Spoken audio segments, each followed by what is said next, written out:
the News Channel 5 network, this is MorningLine with Nick Barris.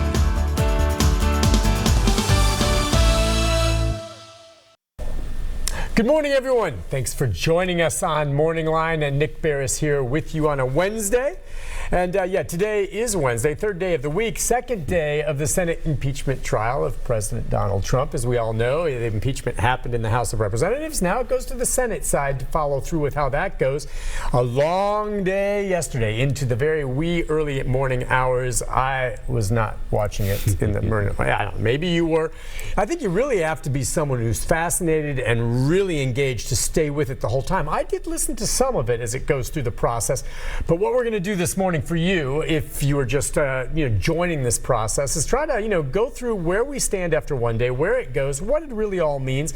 We can take a few of your phone calls, but more importantly, get some observations this morning from Professor John Violet over at MTSU. It's good to see you again, sir. Good to be here. Thanks for coming on. And look, I asked him when I first sat down, as we do these programs, looking at this issue and the impeachment going down, how closely, and I don't think you or I have a clear-cut answer for this, but how closely is the American public paying attention to this now? Obviously, they're aware of it.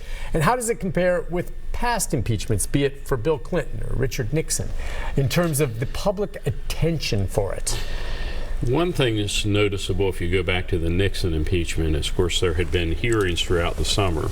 And this was largely before cable. So if you saw it, you saw it on the networks. And my recollection is most of them were hearing it during the day. The Clinton impeachment was a little more titillating, perhaps, than the current investigation. Right. A little bit easier to understand or say, well, it's just sex, or hey, it's sex, we got to do something about it. This one, I think, maybe a little bit more convoluted. I sort of scanned through the channels last night.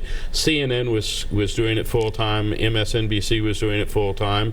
And then when you went to the 10 o'clock news, it would appear, but I don't get the notion, it would appear at 5:30 news and 10 o'clock news, but I don't think most of the others were covering it continuously. And I can see why. It's when the senators are talking and they're going back and forth, and there was a good bit of that yesterday that will address how it seemed to get under the skin of the Supreme Court Chief Justice, John Roberts. But, when they go into it, that's interesting, I think, hearing them. It is. But then they start getting into this procedural stuff. Right. And I was at that point where I heard some of the back and forth, and then they started shifting to procedural.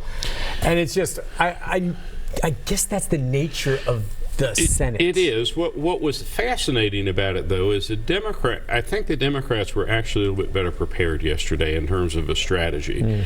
And their strategy was, I believe, let's get out as much of the testimony and information that we have early on in case we get shut down later. Yeah. So I think that a lot of what you see, the first 2 days are going to be the Democrats presenting their case, and then the next two are going to be the Republicans making the counter argument.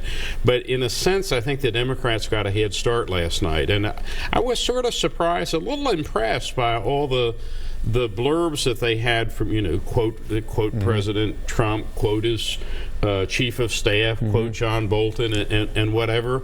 And it was more professional, I guess, than I was expecting. So it ended up actually being a little bit, they did that in the case of making the procedural arguments. And then on the other side, too, with the president, he has his own legal team and the White House, kind of the White House team that is there in part of this. And then it's the Senate and the Senate Republicans. And at times, it didn't seem like those two teams were on the same page entirely. That the president has, maybe the White House legal team seemed maybe to some degree to me a little more organized than what they're, and the Senate not completely all the Republicans in agreement. Not on whether or not to impeach him, but just on how to move forward. Part of the problem, I think, is Trump has Trump is the first president, to my knowledge, of the three, and including four if you do Nixon, who just basically say it's all a fraud, it's all a hoax. You can argue as to whether it is an impeachable offense, but there is something there. It's not just, there was a phone call. Yep.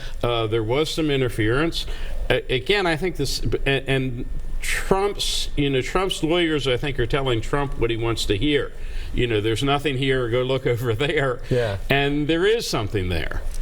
But again, that doesn't necessarily mean that it's an impeachable offense. All right, and let's just make sure for the big picture for folks understand where we stand on this. The impeachment happened in the House, right, okay, which is Democratic controlled. In the Senate, the show is being run by the Republicans. It is. And to me, as I watch this, there's no drama as to whether or not this president will be formally removed and convicted at this. That's not going to happen. It's just not. Okay, I mean, well, he needs the vote. Absent some kind of major, development, absent finding out there are tapes in the White House or something, sort of the Butterfield moment of the Watergate. Even then, some of these Republicans, and not all of them, but some of them are so just no matter what. I short of just, as the president himself has said, him shooting someone in the street, and that's disappointing for any politician to be that way and so blind loyal. That's just ridiculous. But he's not going to be impeached. The bigger question to this, to me, as we watch he's been this, impeached. He's not going to be removed from office. Removed from office. Thank you. Yeah.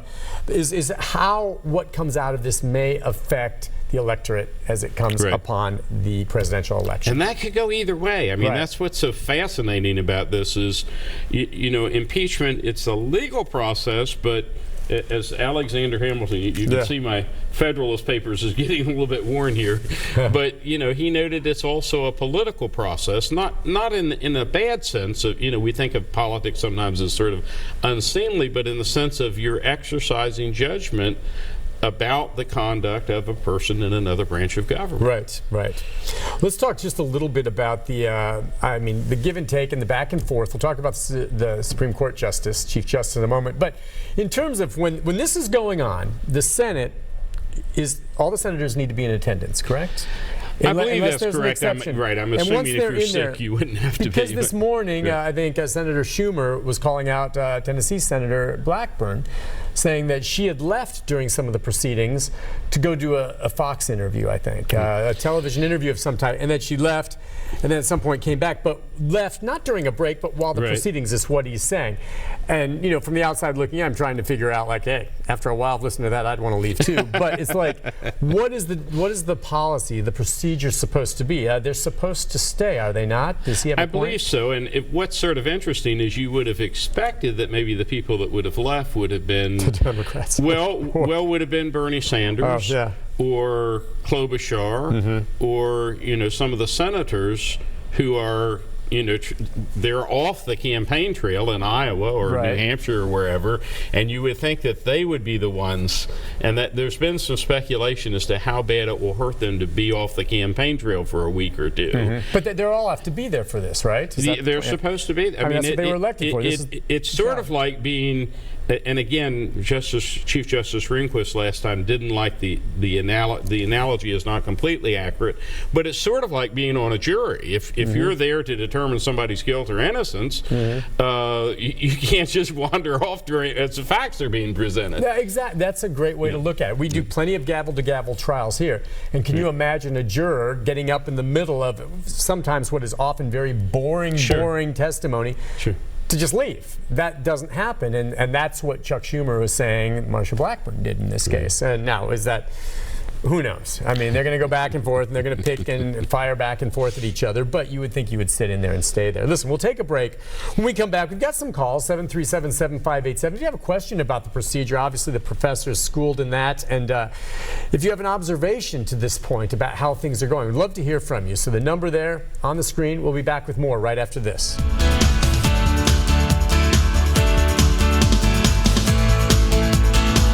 Trailer trucks often cause devastating injuries when they collide with